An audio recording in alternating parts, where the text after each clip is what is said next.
not here representing the jail authority. We were in a meeting last week where he announced that he would be here to present to us what they have planned and then hear what we have in mind.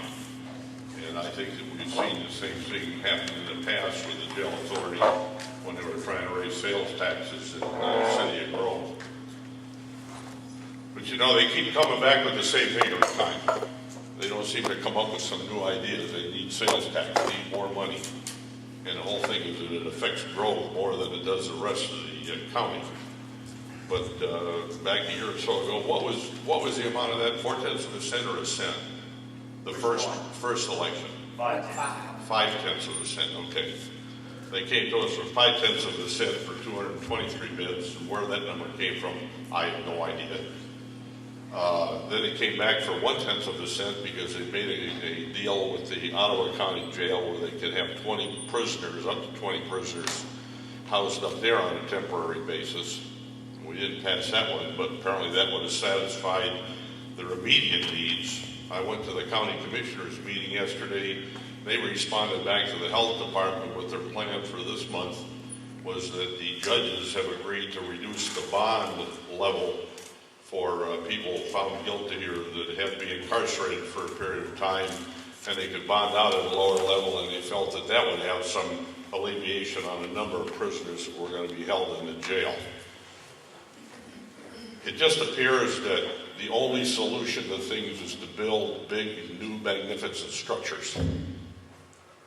We've got two counties north of us. We've got Craig County and Ottawa County that have both got bigger jails than we've got, and they've got number of citizens are reducing. In other words, the population is going down in both of those counties every time the census is taken. So they've got more jail facility than they need each time, and it keeps growing. The question you got to ask is, why don't we utilize those kinds of facilities and go along with this idea of coming up with contracts with those two jails to provide a solution to our problem, be it short-term or long-term. The county right now collects 0.9 cent sales tax to cover two programs they've got. They've got the Green Box program, with many of you are familiar with it. They get 0.5 cent a month.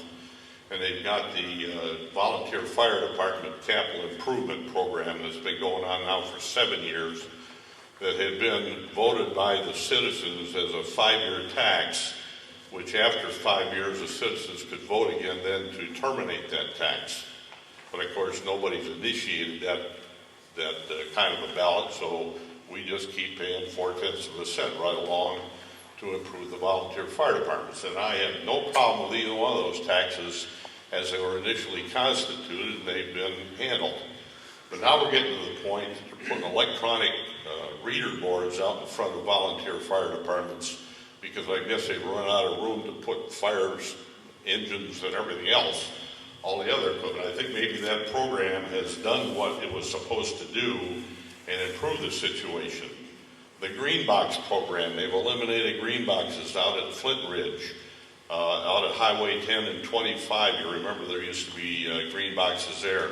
There used to be green boxes on Quail Run Road that have been eliminated. I don't know how many other locations where they've eliminated green boxes, but they still keep taking their 0.5 cent a month from us.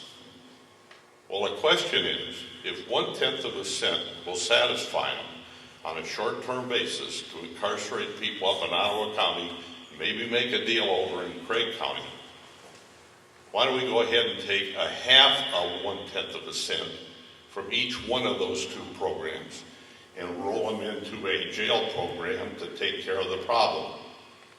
We're already paying those taxes. We wouldn't be paying any more taxes, but we'd be able to utilize those funds to take care of another problem now that has boiled up to be more significant, apparently, than the green boxes of the fire departments.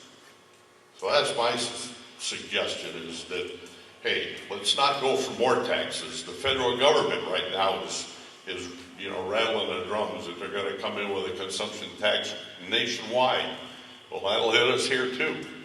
And we're going to hear about a school tax here tonight that's going to hit us all again too. So let's at least get the jail authority thinking outside of their initial box and take some of these two funds, put them into a third fund, and take care of the jail problem that way. Thank you. Thank you. June 3.